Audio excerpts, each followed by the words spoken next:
Yay, we're live. We're live. Hello, everyone. Thank you for joining us for the Biannual Bibliothon pre-live show. Before we get into everything, does everyone want to introduce themselves? Yeah. Do you want to get on the line? So, Brittni, why don't you start? Yeah. Hi, everyone. I'm Brittni from Brittni's Book Find. I'm Emma from Emma Books. I'm Kelly from Kelly's Bookspill. And I'm Katrina from Little Book Owl. So welcome to our Biannual Bibliothon pre-live show. We're obviously missing a few hosts. Momo is being a good student and she's at school. And then Red and Kassie are supposed to join us a little bit later. So hopefully everyone will be here, which will be really, really great. I think we're going to start off just by going over some of the general stuff about the read-a-thon, and then any questions you guys have about the read-a-thon in general that you want clarification on, or if you just want to chat about what we're excited for, the past bibliothons and stuff, we can do that too. Mm-hmm. So if you didn't know, does anyone want to start with the dates and stuff?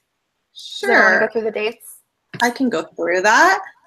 Okay, so just a quick reminder on the dates for the read-a-thon. So the Biannual Bibliothon runs from Sunday, July 23rd through the 29th. And then we have a live show for our group book on Sunday, July 30th. And we do have a time. It's going to be at 1 p.m.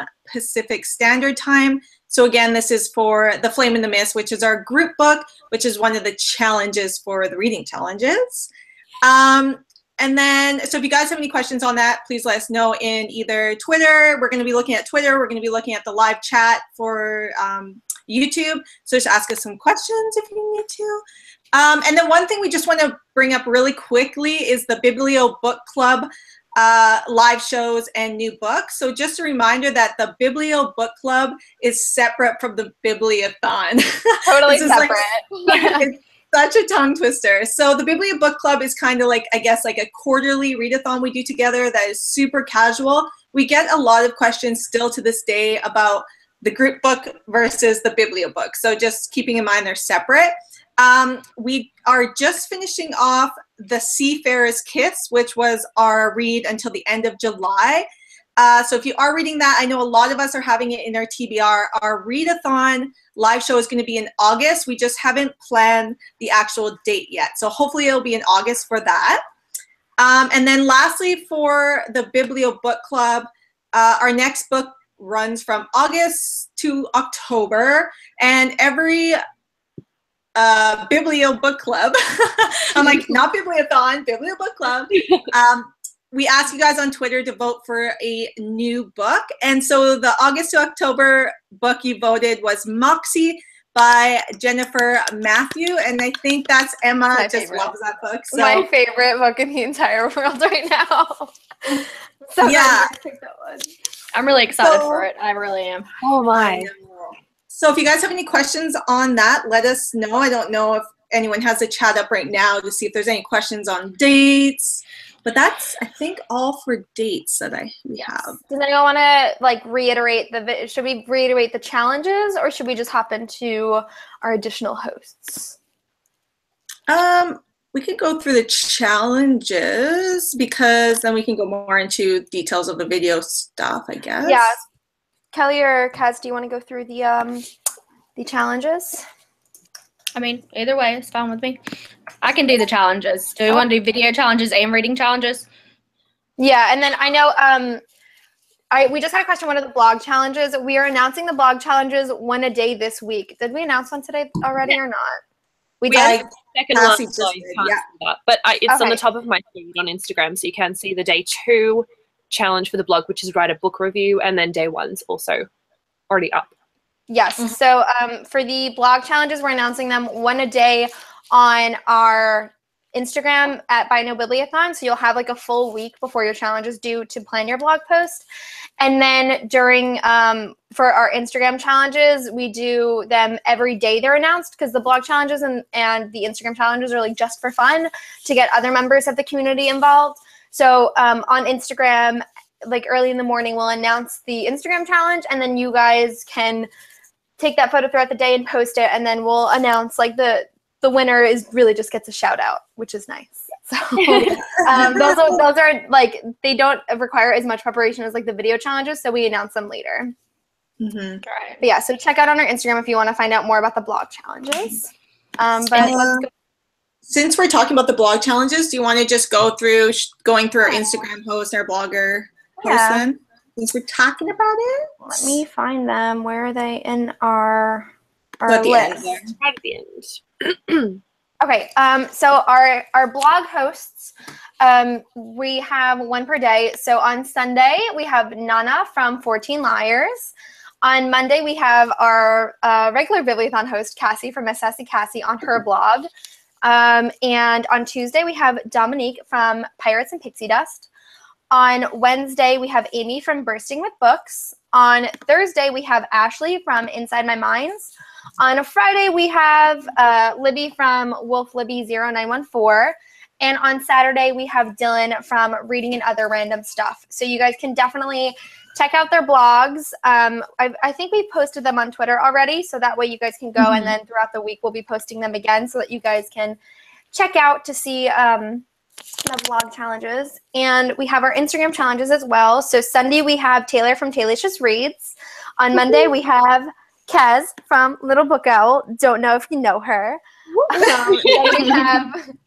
Then we have Peyton from Book Howler for Tuesday. On Wednesday, we have Natal from Tall Tell Tells Tales. That is a tongue twister.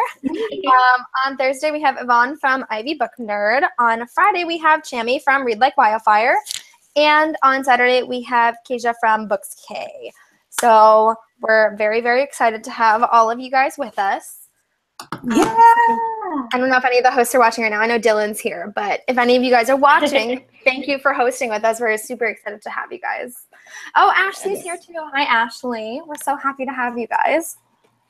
Someone asked, is Moxie already out? Emma, you would know that. Okay, so Moxie comes out in the U.S. September 19th, I believe, and then it's the Zoella Book Club, so it's out early in the UK in some places. Like I've seen like non-bloggers reading Moxie. So if you're in the UK, I think you can get it. It's out in September for the rest of us, though. I didn't even know that. Ooh, yeah. Fail. I'm excited, though, because that means it gets more exposure, because it's a fabulous book. Yeah. Okay, so Kaz, do you want to go, or Kelly, do one of you want to go through the reading challenges and one of you go through the video challenges? And then we'll go back to answering questions from those of you watching. Yeah, so I'll go through the video challenges real quick. So on Sunday, we have Emma's challenge, and that is the fan art DIY. It's crazy that I'm not doing DIY for a change. And then on Monday, we have Momo's challenge, and that is Do You Read Here Often, which is the bookish pickup lines. On Tuesday, we have Red's challenge, which is fictional face-off, so lip sync and dance battle showdown. I'm really excited about this one. Oh, so good. Yeah, and then Wednesday we have the plot swap, which is Brittni's challenge, and that is switch villains with heroes. Thursday is Kaz's challenge, which is Fictionist Food Network. So like a bookish food cooking show, basically. And then on Friday is my challenge, which is the Happily Ever, Whenever or Not. So basically you're doing like a prequel to a book or a just after a book happens, what happens to the characters. And then on Saturday we have Cassie's challenge, which is Oldie But a Goodie, which is the Throwback challenge. Yes. So if you guys have any questions about like clarification on the video challenges, you can absolutely ask us. That's what we're here for. We're here to talk about our excitement and to clarify any questions that you may have. And then Kaz, do you want to, oh, hi, Red. I didn't even realize Red popped up. Hello. Hopefully it didn't take too much. I tried to get in here as quickly as I could. I'm so happy you're here. Yeah. We're just announcing things. Mention quickly about the video challenges while we're talking about them. We also run a challenge for an 8th winner for the video challenges. So for the 8th winner, to win a book in this category, you will be entered if you complete all the video challenges. So if we go through all the videos, make sure you complete them all.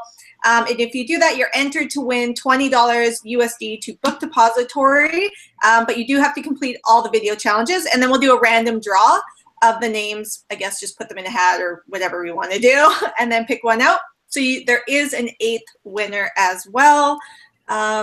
Yeah, so essentially, if you complete all of 7 challenges, if you don't win one of like the daily challenges, you're automatically entered in the 8th winner giveaway.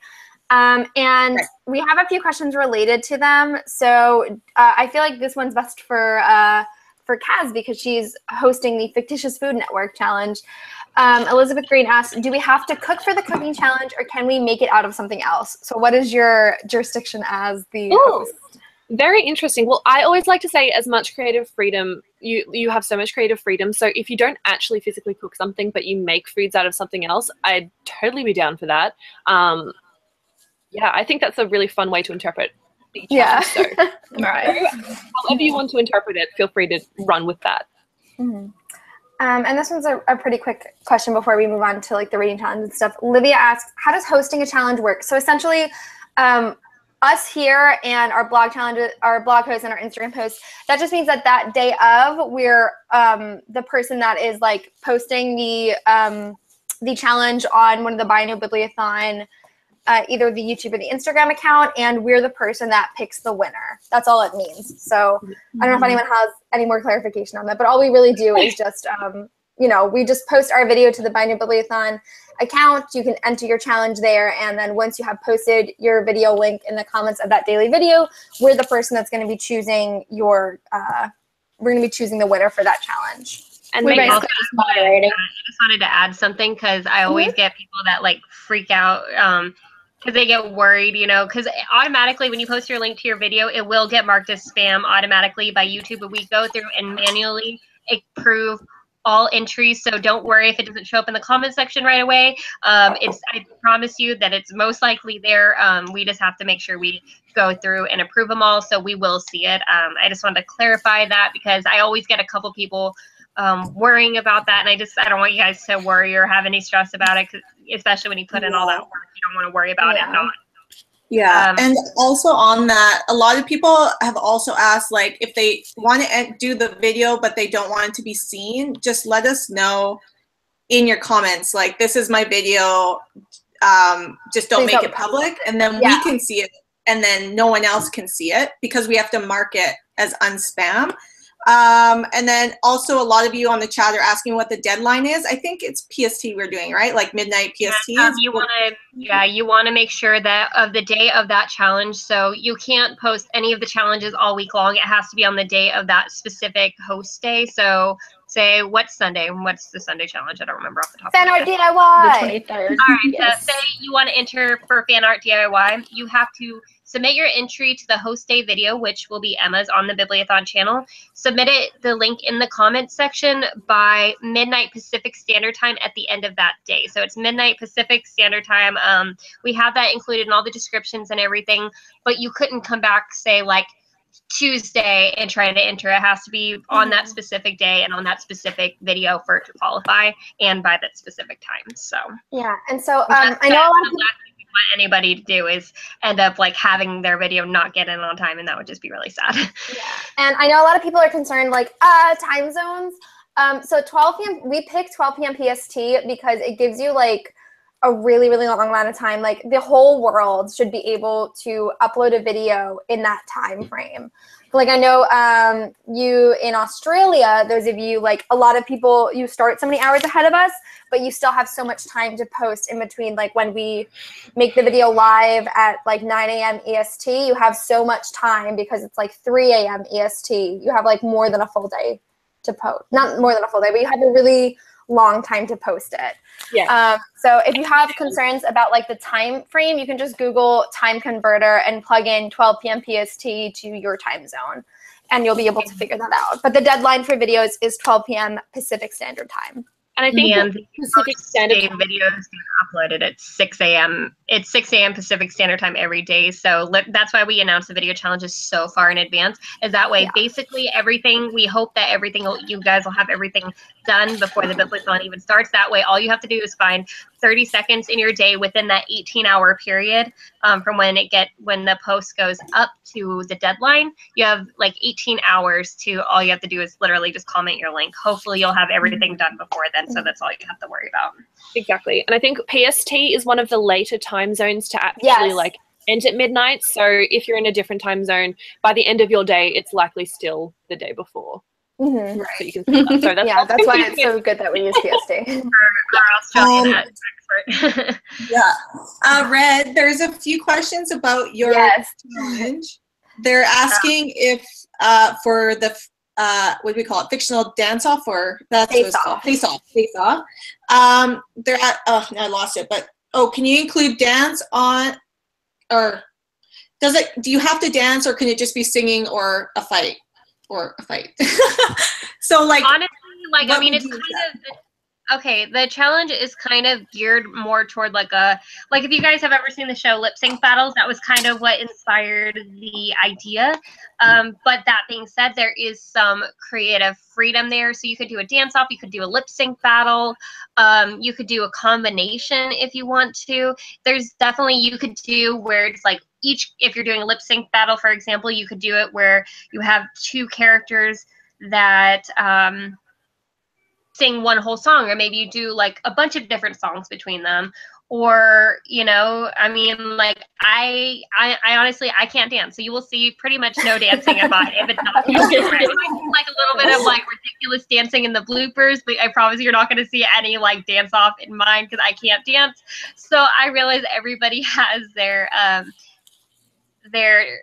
strengths in everything, so I just want you guys to be able to play to that. Or if you know that, say you have a dance off, but you know you're really, really bad at dancing, I would freaking crack up if I saw like this dance off of bad dancing. Like that would make my whole life. So those are the funnest videos. Yeah. So it's definitely very geared toward like a musical challenges, but you do have some wiggle room. You could do a dance off, you could do a lip sync battle, you could do both, you could do a bunch of different songs, you could do one song, and have the characters switching off on verses. You could even, if you wanted to, you could even do like a battle of fangirls where each is like having a lip sync battle about whose favorite book is better, Yeah. There's so many things that you can do. So that, hopefully that clears things up for you guys. Let me know if you have any more questions about it. So I hope I answered your question. Mm-hmm. I see a few questions about the fan art DIY challenge, which I think a lot of people have been confused on. You don't have to be in it. I'm not even in my fan art DIY challenge. It's just me filming when I'm doing. And there is so much leniency in this because like I don't consider myself to be like an artistically creative person. So like if you want to, a very artistic person. I think of it in like different ways. Like I'm not a great drawer or painter or anything like that. But like there's so many different things that you can do. Like, you can recreate a book cover. You can redraw a book cover. You can draw your favorite characters. You can draw like a mythical creature. I saw somebody saying they wanted to do watercolor bookmarks. That's fine. Just anything that is like artistic related to books can be considered fan art in my mind. So that's it. I think a lot of people are getting worried about like the technicalities and stuff.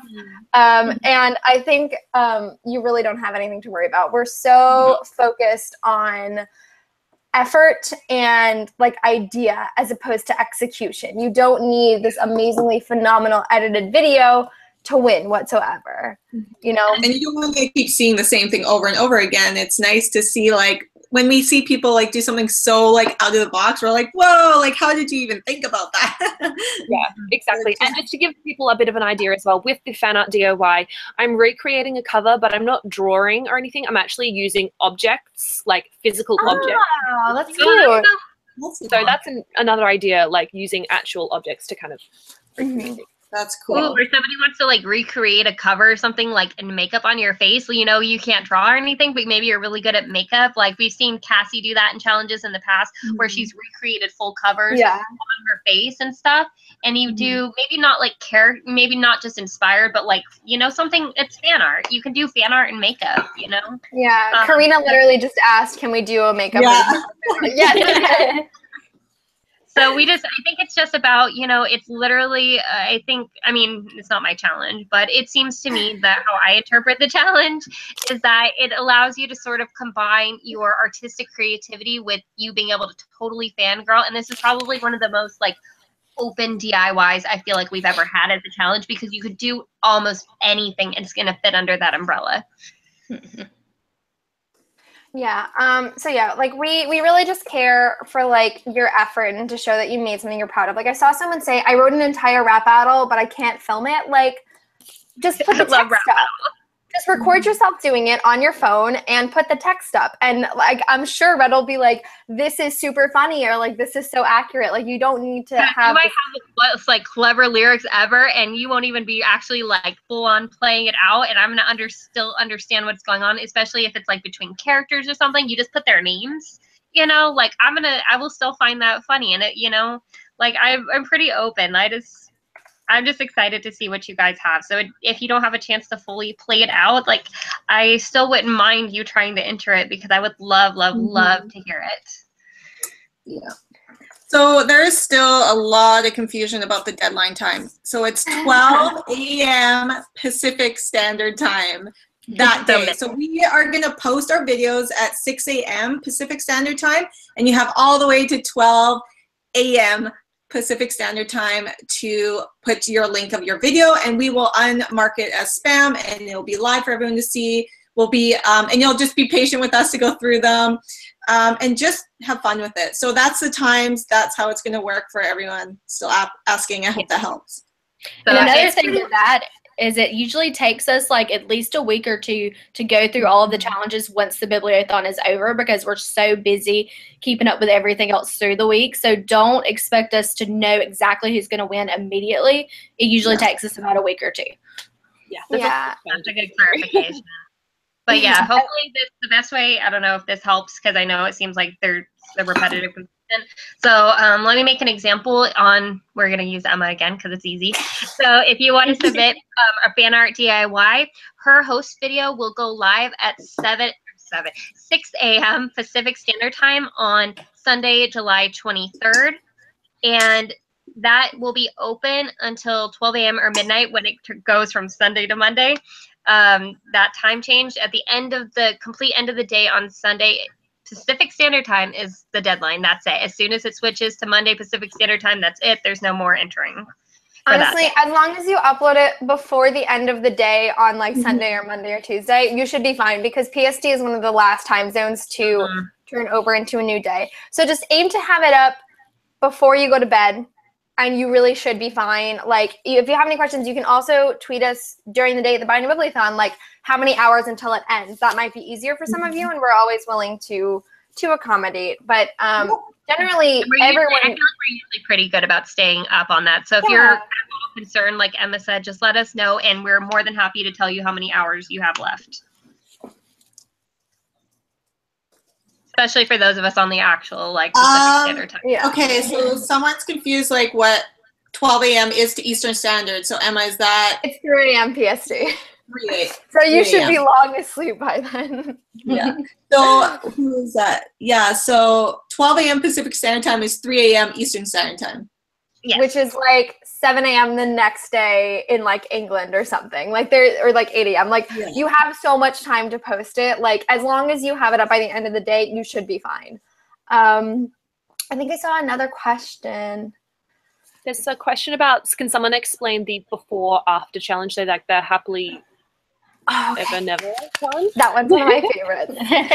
I'm pretty excited about it. So that is my challenge. And basically the way it works is, like, say you have a book like Fangirl and it ends with a happily ever after. Well, you can decide what is happening after Fangirl is over. So say that Kath is about to break up with him or something like that. You can film that scene, or you can film something that may happen before Fangirl. So you're pretty much just putting a scene before Fangirl or after Fangirl and making it go however you want to. Now, personally, I would love to see people wreck characters and do like not happily ever afters after the book is over.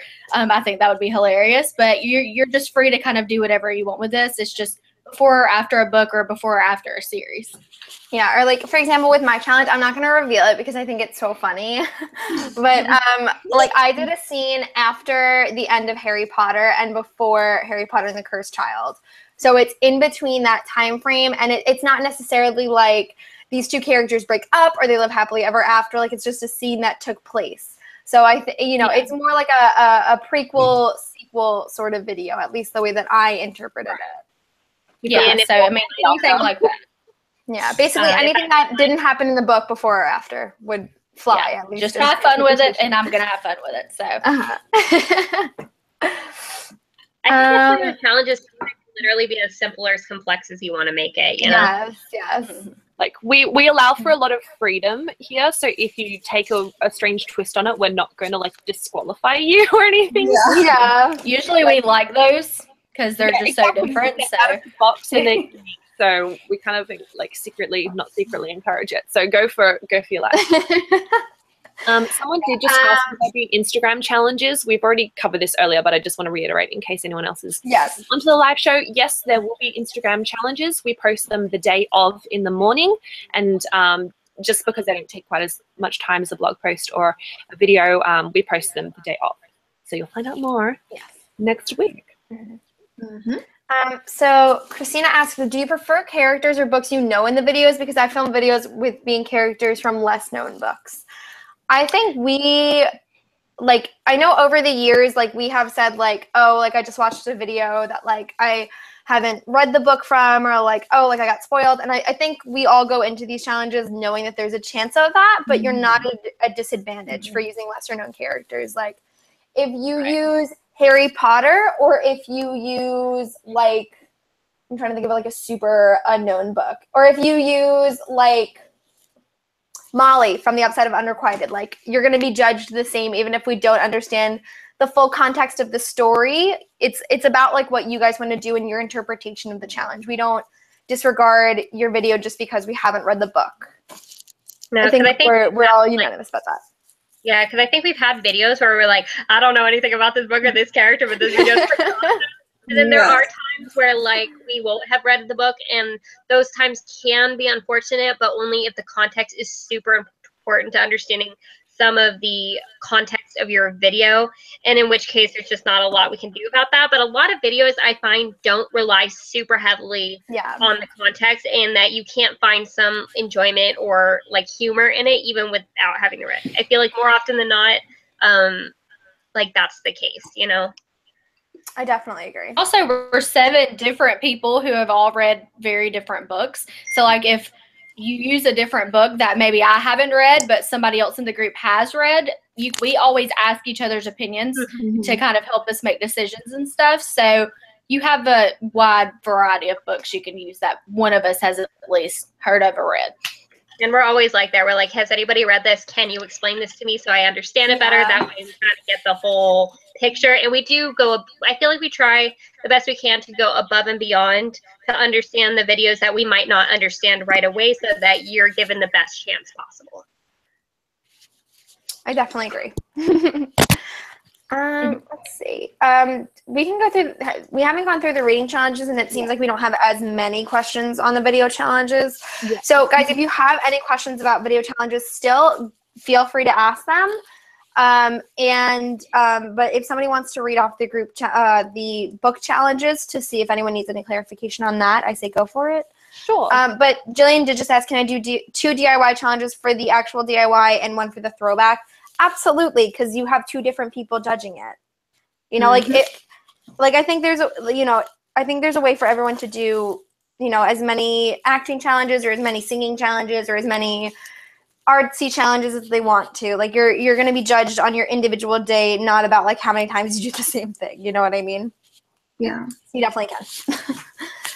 Does someone want to go through the reading challenges to see if anyone has any questions on those?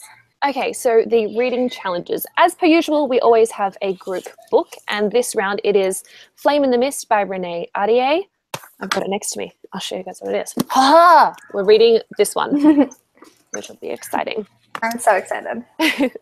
It's going to be an interesting one. I haven't read much in terms of, like, Japanese, I don't think so. I think it'll be really cool. The next challenge is to read from the host's favorite genre, and each of our favorite genres. We have Kassie with magical realism, myself historical fiction, Brittni has high or epic fantasy, Emma is diverse books, Kelly dystopian or sci-fi, Reds is paranormal, and Momo urban fantasy. So you can choose any of those and pick a book that is from one of those genres. Next, we have read a book that has been or is still banned. And if you guys need any help finding a book that is banned, on our reading challenges video in the description, I've included a bunch of links to different lists of banned books. So hopefully you can find something on one of those lists. Next, we have the Throwback challenge, similar to the video one, where you can just choose a reading challenge from one of the previous readathons. The book to movie adaptation challenge, where you read a book and watch the adaptation during the week. We also have read a book that you've seen somewhere other than YouTube. And finally, LGBTQIA+. I see someone says that diverse books isn't a genre. Sorry, I just want to interrupt because you have that. I'm aware that it's not a genre, but I picked it specifically because it's the only thing I have been reading at the moment, and it's a category that encompasses similar types of books. And so I know that people when people think of diverse books, they think YA contemporary, and that's so not the only, you're not restricted in that way. So somebody can totally pick a diverse book that is fantasy or science fiction or contemporary or adult. The reason I picked it as that, it's because not only is that my favorite type of book to read at the moment, it's the fact that you guys have so much ability to choose other types of books that fit into maybe a character who is a person of color, who has a diverse sexuality, or has a disability or a mental illness. There are so many different ways for you to interpret that challenge that I just wanted to open it up so people would be more encouraged to read diverse books. It's a loose interpretation of genre. So again, you've got some freedom with what you, there's so many different kinds of diverse books. So you could almost consider it maybe a subgenre, or at least a characteristic. Yeah. And I think it definitely, opens it up. It might not be completely as far as terminology goes, exactly a genre, but it gives you a selection of books to choose from, which is overall what I think the reading challenge is trying to accomplish. Is just exactly. to get you to push your boundaries and maybe try something that incorporates some things that we personally enjoy out of books. I like ghosts in my books. And Emma likes to read books about mental health, which is a diverse book or whatever, So it's more about characteristics than a genre. So, exactly. adjust the terminology to interpret the challenge how you feel that you need to. Whatever you need to do, that totally works for us. Yes. Sorry to interrupt. I did want to clarify one of the challenges, though, because this was something I was hoping to bring up in the live show. Is talking about the banned books challenge, because again, I feel like we're not super rigid. So I've come across a couple of questions about whether or not we challenged books, if not specifically banned, would also qualify, which I personally feel like it should. I don't know about anybody else. I think I think challenge books is also good because it still gets the point across. Yeah, exactly. I think it was partly because of the whole banned books week thing, and with banned books, they actually their most challenged books. It's actually challenged books, not actually banned books. So every time not every time, but a lot of the time that a book is challenged, it's reported, and those count toward it. So it's being to ban it, we count it. Yeah. The other thing I wanted to clarify too is that I've noticed this a lot is that say you have a series of book and there's 5 books in the series. The first one might not be banned, but the second through the 5th one might be banned. But of course, you can't just jump right into the second one. So if it's part of a series that is generally challenged, can they read that first book to qualify for the challenge? If everything else technically is, even if the first one specifically isn't challenged. Does that make sense? I would think so. Because obviously, I'd probably say that's an all right situation to read it, just because a lot of the time challenges aren't even reported, so it's very likely that the first book has been challenged. Yeah, so if the rest of the series has. Because I know Allie was asking me about this because there was a book that she wanted to read, and it's part of the Stephen King Dark Tower series. The first book, The Gunslinger, has not been challenged that she can find anywhere. It's possible it might have been, but not that she could specifically find. But literally every other book in the same series following that has been challenged and or banned. But obviously she couldn't just jump into the second book for a read-a-thon because series don't work like that. So I wanted to clarify that for anybody else that might be having that issue as well with their particular series. Yeah, I think it's fair to let people do it, especially since the banned books lists are they're not infinite, so you might struggle to find some other books. So if that's the only one that you're really interested in, then I say go for it. Okay, I just wanted to get I thought it was okay, but I wanted to clarify with everybody else that would be an appropriate way to fulfill the challenge. I'd say so, because this series is banned, so you can kind of loosely interpret it that way. Yeah, it's like guilty by association. Exactly. If it hasn't been challenged at all and nothing in the series has been challenged, like maybe that would not work. But if like literally 9 books out of 10 have been challenged except the very first one, then I feel like, yeah, you should be allowed. And back to the group book, Soren's Unseen Books asks, how does the group book challenge work? Is it that everyone's reading the same book and there will be a live stream at the end where we talk about it? I'm just a little confused. So essentially our group book is Flame in the Mist by Renee, and we asked you guys to vote on Twitter to pick the group book so that we were reading what most of you would want to read. And essentially on Sunday, July 30th at 1 p.m. PST, 4 p.m. EST, we're having a live show where we can just discuss it together. And so it'll be all the hosts and we'll be talking and we'll have you guys up in the chat as well so we can answer your questions and all discuss it together. And it's not mandatory. None of the challenges are mandatory. If you've read Flame in the Mist, join the live show anyways. If you don't want to read Flame in the Mist or you can't read it that week, that's fine too. But the live show is just so that we have like a little bit more of a connection throughout the week so that like we at least have one book that most of us can discuss together. Yeah.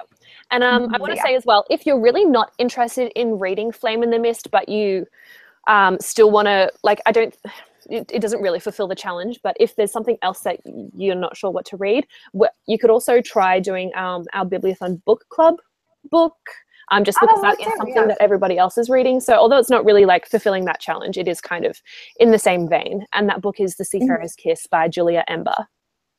I got to get that from the library. And that also falls into the LGBT category too, so it would complete another challenge. I'm reading that one. I'm excited. And we announced in the beginning that the live show for that will probably be in August. We just have to, we've been planning all these live show dates, so we'll get to that one soon. So yeah.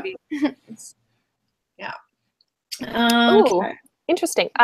Sorry, I'm just reading through some of the questions. For the cooking challenge, I want to do pancake art challenge. Is that okay? Oh my gosh, yes. Please do it. I love watching pancake art videos. Oh my gosh. Yes, please. So please. If anything, can I like beg you to do that? It's not my challenge, but like I love pancakes and I love pancakes. So, like, I want to see that. Email me something like that. I want to see that. Yeah. Someone also asked if knitting counts for the fan art DIY. Of course it does. I think it was Create Books. We have had a longtime participant who used to knit all the time or crochet, and it was so amazing. So if you want to knit, absolutely knit. There's also one question. For the pickup lines challenge, can it be like a poem created with books? And I think that if it's a poem that's like a bookish pickup line, that like if that works, then totally. I've seen someone's do a video on bookish pickup lines and they used book titles. So absolutely. Yeah, I think you could definitely do it. Also, I think this is in relation to the host's favorite genre challenge. One book from each or one book from one of the genres. One book from one of the genres. We're not adding 7 books for you to choose. Just pick one book that fits into it. I think we have a large spectrum of different types of books for you to choose from. So I'm sure at least everyone can find at least one book that they want to within those genres. So pick one, enjoy it, and it's just a way for like I think the intention of the host challenge is for us to be more connected to you guys and like get to know us better and to get to know you guys better. So definitely just pick one from one genre and then you'll be good to go. Yeah. I don't remember who sent us that was so scared she was gonna have to read like 13 books or something. No! Oh my gosh. No, we would never do that to you. But I felt so bad. I'm like, no. And I think this is a good time for us to express you can double up. We're not expecting you guys to read 7 books in 1 week. That's a lot. If you can, or you can read more, that's fabulous. But you absolutely can double up and use one book to fulfill 2 challenges. So for example, I'm using Flame in the Mist as a group book, and for the host's favorite genre, because it's high fantasy, which is Brittni's favorite genre. So like it all works out. You can definitely double up. I think if you double up for every challenge, you'll end up with like 4 books for a tentative TBR, which if you can manage, that's great. So you definitely can double up and you don't have to use one book from each challenge unless you want to. I also want to say as well, if you're not able to complete all of the challenges, it's not a failure. Like this is like the reading challenges are optional. If you can't complete them or no, you won't, that doesn't mean that you failed at this read-a-thon. If you read anything, at all, not even a whole book, then you've participated in the Biannual Bibliothon. So don't stress out about trying to complete all of the challenges across the board, because it's just some other ways to kind of prompt your reading, but also have a more interactive and community-like experience. So don't feel pressure to do anything that you don't want to or can't actually do. I think I've never completed more than 2 books ever on the read-a-thon. So let's just say I fail every time if it was. So just I think I've come close to completing my TBR, but I don't think in all the bibliothons we've done, I don't think I've ever actually fully completed my TBR. Yeah. So someone asked, what books are you guys looking most forward to reading this read-a-thon? Does everyone want to just pick one? Yeah, mine would probably be The Seafarer's Kiss. I'm really excited for that one. I'm really excited to read They Both Die at the End by Adam Silvera, because I have literally been anticipating it for like 1.5 years now. So I'm really excited for it. Oh my God, I'm so excited. Does anyone else have a favorite book to figure out complete? What? Mine would be There's Someone Inside Your House. Dylan just sent that to me for my birthday, an arc of it. I just started it. I saw your I read reaction. one chapter. It's good. Red? Oh, I don't know. See, what do I even have on my TV? I don't remember. I don't know.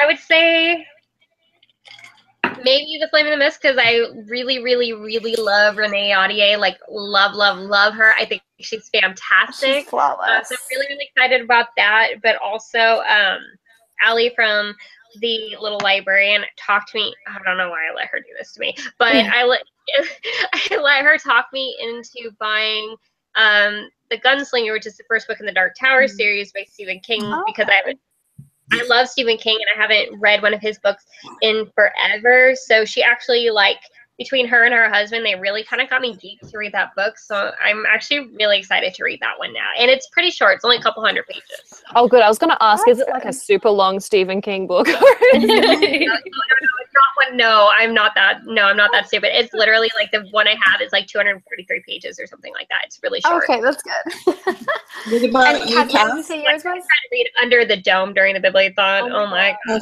Why did you do that to yourself? I tried to read it was one of the Game of Thrones books for a 24-hour readathon, and I didn't make like a decent chunk of it. Oh my Don't do it to yourself, guys. Don't do it. But my favorite book for this readathon is Every Heart a Doorway by Shannon Maguire. There's so many people talking about it.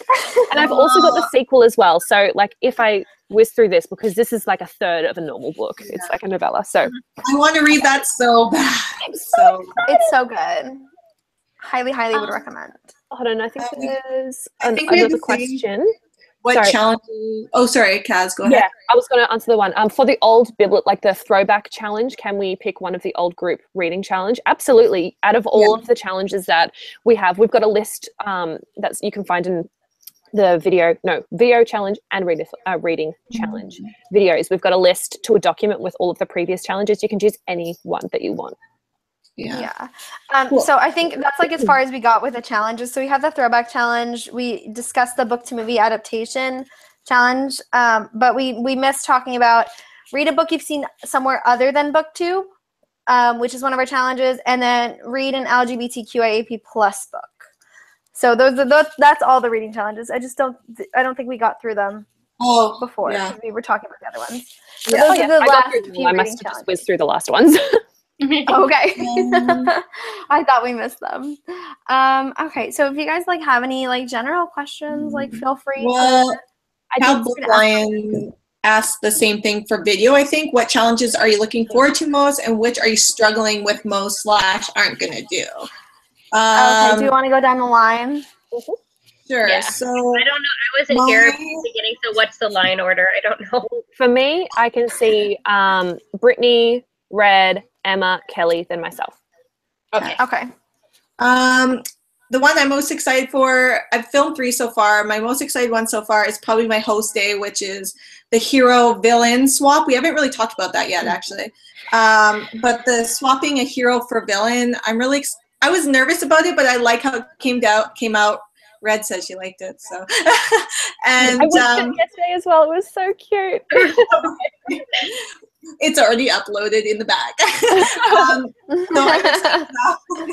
I'm on top of it, guys.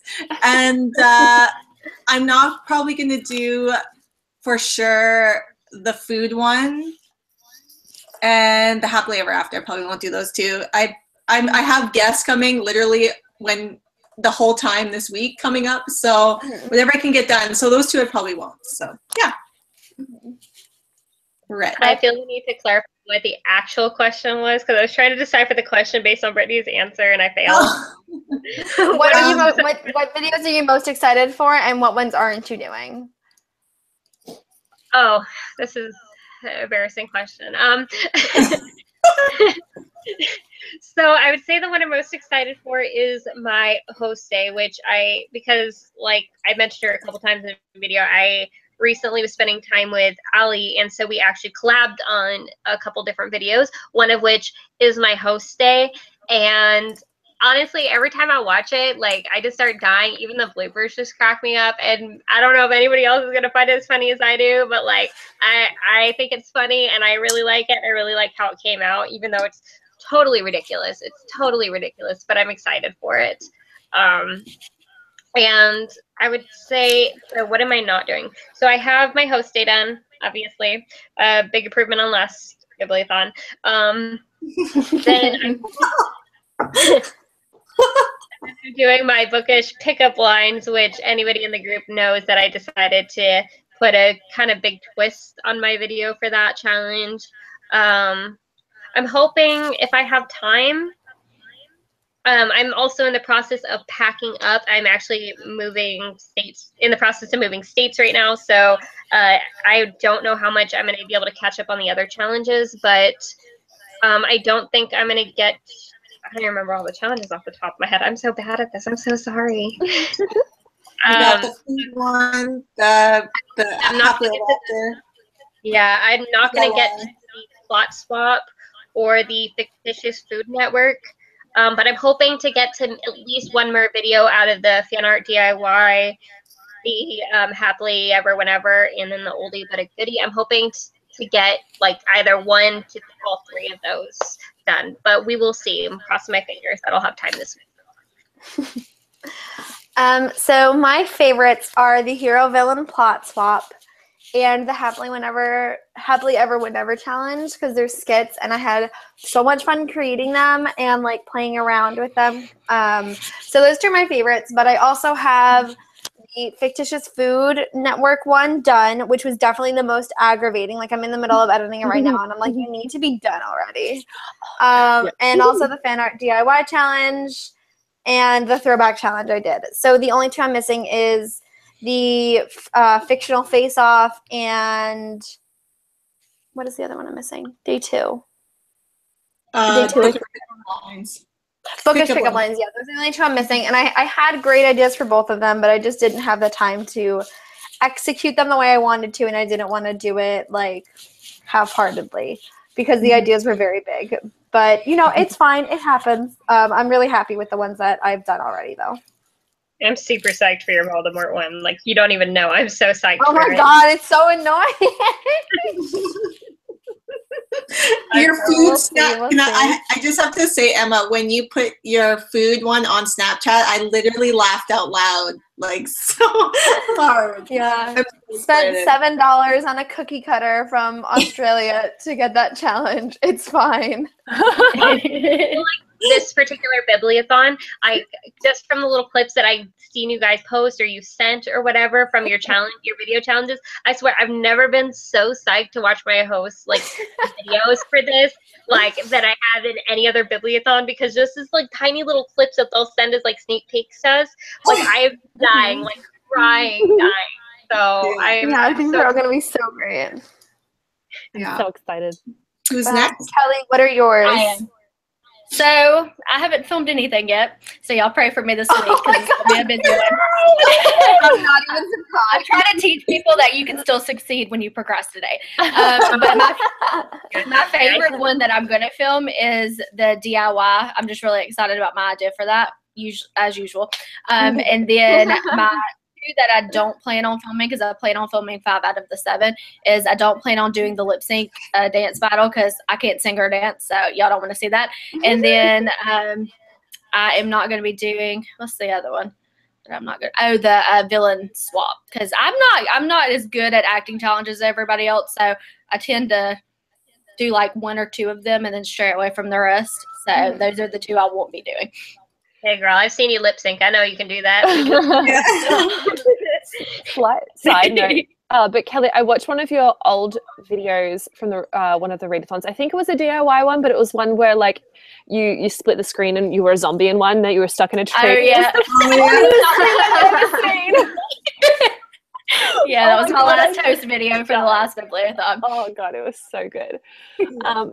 Okay, so the ones that I'm most excited about. I'm really excited about the Fictitious Food Network, but not editing it because I know that's going to be a pain in the butt because it took me 3 hours of filming and that wasn't even everything. Oh my gosh. So, but I feel you know, mine took 3 hours too, and it was just because I didn't have a rolling pin, and it was just like I needed to try different ways. It took so long. I didn't script anything or plan anything ahead. I just got a recipe. I was like, okay, I can do this. I'm also really excited for the fan art DIY and the Do You Read Her Often. Mine are kind of slightly inappropriate, but like it's subtle insinuation. It'll be fine. I'm kind of the same as Kelly. I'm not that great with. Sorry. I was just gonna say I don't know if it's just me, but every time Emma talks, it like fuzzes out. Oh, I thought it was buzzing, and I thought it was mine. I'm like, is nobody else hearing this? Yeah. Is this better? Yes. Yeah. Okay. Sorry. The ones that I'm not doing, I think, well, I still have to film 1.5 videos, so we'll see. No, sorry, I'm most excited for my fictional face-off one because it's the funniest thing. Oh my god. I am so ready for that. It's a Harry Potter Mean Girls mashup, and I'm so excited. Oh my gosh, yes.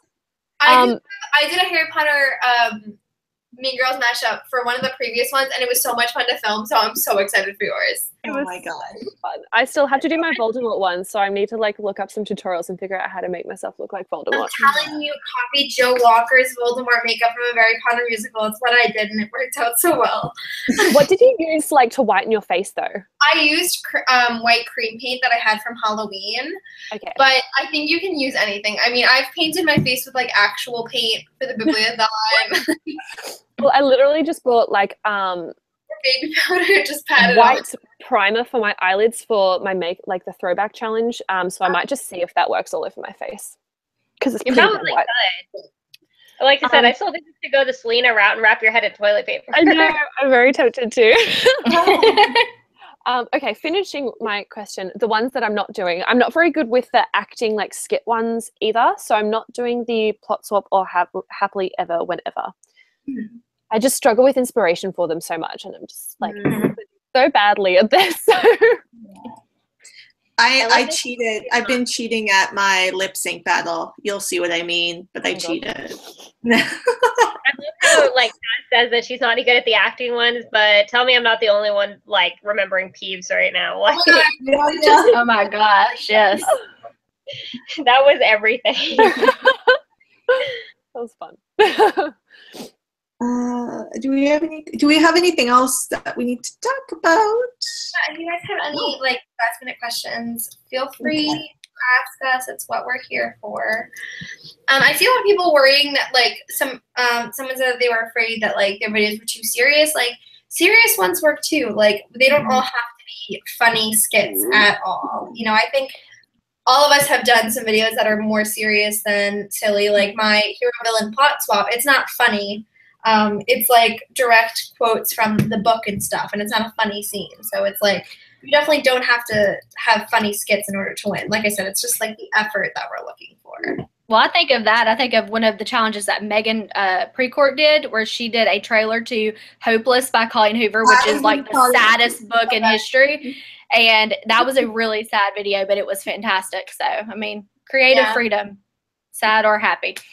I think my Adieh trailer that I did, like, I don't even know how many bibliothons back now. Like, that wasn't funny at all. Like, that was creepy. That's good too. Yeah, I mean, honestly, I think most of mine that are funny because they're super easy. So it's like, it's whatever you guys want to do. We don't have specific criteria. Like, it's normally just whatever, like, strikes us while we're watching the videos. Like, for example, when I was hosting the underrated cosplay challenge where I asked you guys to cosplay as an underrated character, the person that won filmed like a 30-second video, and it was them as the trolley lady from Harry Potter. And I thought it was funny, like, who would think to cosplay as the trolley lady?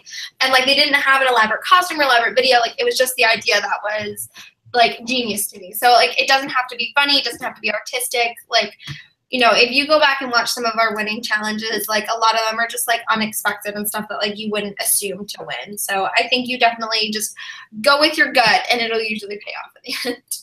I know for me, usually it's like, it's not because I'm like, I go in and I'm like, okay, the video needs to, make me feel like this or do that. Usually what it is I go in with no expectations, but the video that, like, I find myself thinking about long after I even watched it, or it makes me go back and want to watch it 6 more times because it just sticks with me. Those are usually the ones I tend to pick as my winners, because something about it, whether it was creativity, how it was done, the humor, the seriousness, whatever it was that made your video unique and it really worked on me and stayed with me, those tend to be what I pick as my winners. So there's really anything that could do that, and it's impossible to know till day of. Yeah. Agreed. I don't see any other questions. I did see somebody suggest to Kaz to cut her nose off to be Voldemort, so I'm Great I idea. saw that comment, but I didn't know what it was a reference to, so I didn't want to comment. somebody that keeps posting puns in the chat, and I'm just like, these are so solid, and they're making my life.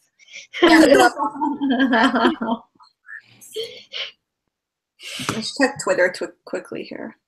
Yeah, so if you guys have any last minute questions, or if you want to put in your input for anything, definitely let us know. But we're probably going to sign off in a bit, because it seems like the conversation was chill. Sorry, Emma. I was just going to say a quick reminder. We did say this in the beginning, but just a reminder that we have set our live show date for Flame in the Mist, which is a group book, and it's July 30th at 1 o'clock Pacific Standard Time on this channel. So just a reminder for anyone that popped on later that we have chosen that. Yeah, I was going to say, which is, I think, 4 p.m. Eastern Standard Time and like 6 a.m. Australian Eastern Standard Time. So bright and early for us. Kaz and Momo are just troopers. Yeah, I think that's it. Fabulous. Thank you guys so much for watching and for chatting with us. I hope we answered your questions, and I hope you guys are excited for the Bibliothon, because I know we all are. So excited. And if you do have any more questions, just hit us up on any of our videos, or on Twitter, or on Instagram, or anything like that. One of us can help you out. Wait, one last question, because I think this is a good way to end. Best advice for the Bibliothon from Christina. Does anyone have any good advice? I think my advice would be, don't overthink it. Just do you. Have fun. And just whatever you put out there is meant to be put out there, and don't get into the specifics of anything. Just have fun, and don't be hard on yourself, and that's it. Yeah. I think really a couple things I could I have a couple things that I can think of. One, kind of just bouncing off what Brittni said, like, don't overthink it. Just look at the embarrassing stuff we have posted, making total, like, idiot fools of ourselves all over the internet for everybody to see. Like, so, trust me, you're not going to get judgment from us. We have the last people to judge you. But the second thing is like, just remember, at the end of the day, we do this to sort of kind of come together as a community to sort of connect with each other. It's just to have fun. So don't stress about the reading challenges. Don't stress about the video challenges. At the end of the day, this is not a job. It's meant for us to just have fun, and the world's not going to end, and there's going to be countless more in the future. So I just want to put it out there. Like, I don't want to be that, like, 5th grade teacher right now, but priority number 1, have fun. Yeah. Definitely agree with everything everyone has said. Just go into it having it fun, and however you want to participate, whether it's on YouTube, on Instagram, on the blog challenges. If you just want to read, if you want to participate in the Twitter sprints, however you interact with us, like that's the intention, and that's all we could really ask for from you guys. Mm-hmm. Yeah, and I agree with everything everybody else said. But also, don't stress yourself out so much over the video challenges that you don't give yourself a chance to read. Like, you don't want to spend all your time all week just trying to get your video challenges perfect. We are not expecting that. Give yourself a chance to read, have fun, get involved in the community, talk to people, and participate in sprints and get to know other people in the community, because readathons are the perfect time to make friends and just get to talk to everybody. Absolutely. Exactly. Obviously, seconding everybody else's, but I also wanted to add something more reading related. Don't hold yourself really strictly to your TBR pile. If you're reading something and it's not working for you, don't feel guilty about putting it down and picking up another book, even if it doesn't satisfy a challenge. It's a readathon, so one of the aims is to read. And if you're kind of reading things that are putting you in slumps or that you're not enjoying, then just put that book down and try something else. Yeah. Definitely. I love that I just want to end here with Kelly said Twitter sprints. So just a reminder, we will be running sprints, and now we have hosts that are in different time zones, which is great, because before we were all like PST, EST, and so we'll have sprints going all the time, and we'll have some people helping us out. So it's going to be a lot of fun. So make sure to join us on those as well. Yes, we're very, very excited. Also, if you catch me specifically running sprints, I'm just going to throw it out there into the universe for you guys that I love pictures of pets. So if you see me running sprints, like, and you just happen to have your pet nearby conveniently to send me a picture, I'm not going to complain. I love it.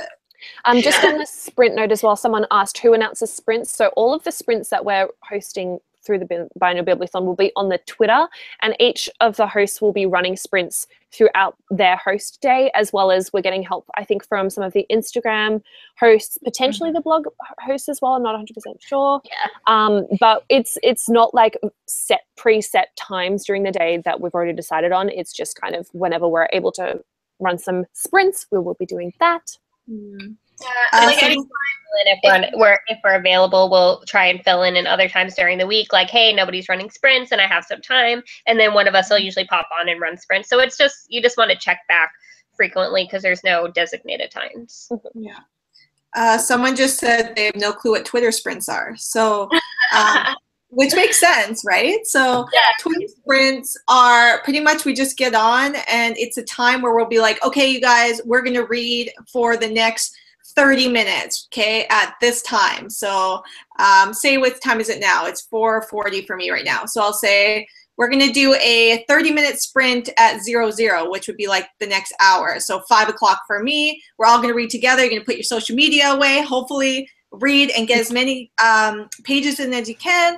And usually we'll come back in and say, end of sprint, how did you do? And you can say, like, I read 15 pages or whatever like that. You just sprint it out for whatever time we say. It could be 15 minutes, it could be 5 minutes, it could be an hour. Sometimes we do long ones, but we're just doing it all together. Yeah, exactly. It's just a really great way to, like, if you are struggling with reading, just hop onto Twitter, see if anyone's doing some sprints. It's just a little extra incentive to get you reading in smaller bursts than if you just try and just sit down and read for a few hours. It's handy if, like, you're really busy that day and you have a few spare minutes and there's a sprint going on. It's great to join in. And also we usually have some like kind of discussions as well on Twitter. So we're kind of just like interacting with everyone. So it's making it that more community experience.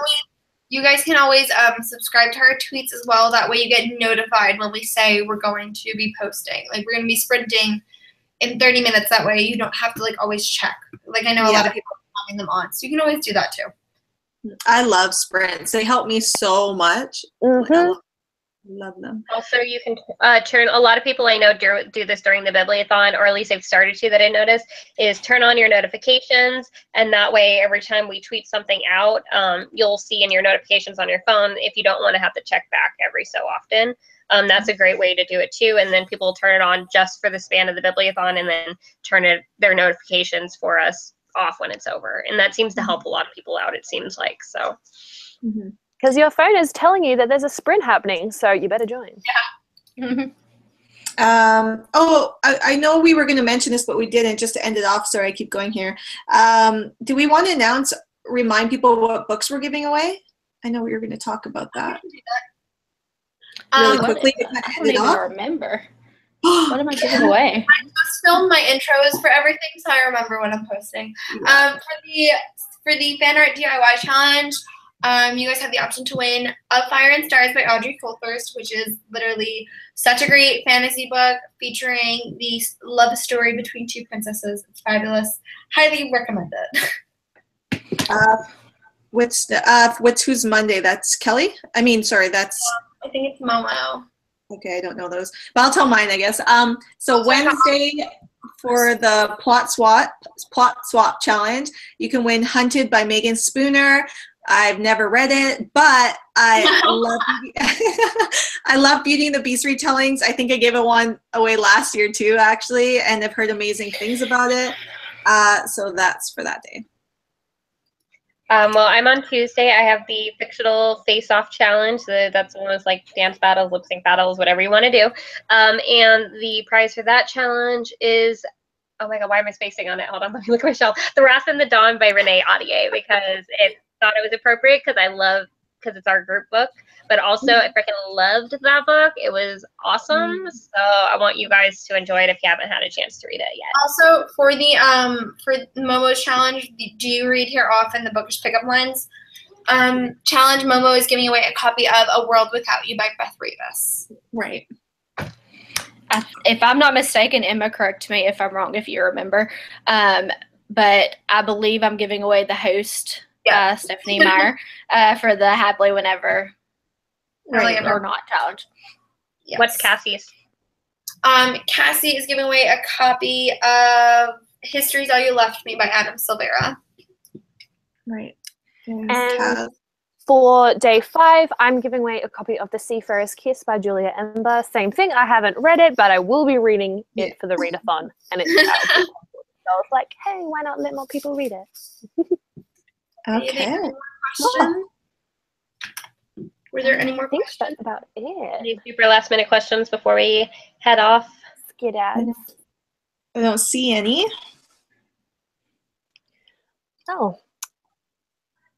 Alrighty, well, thank you guys so much for watching. We're so happy that you guys are excited to participate this upcoming week, because I know we all are so excited. Yeah.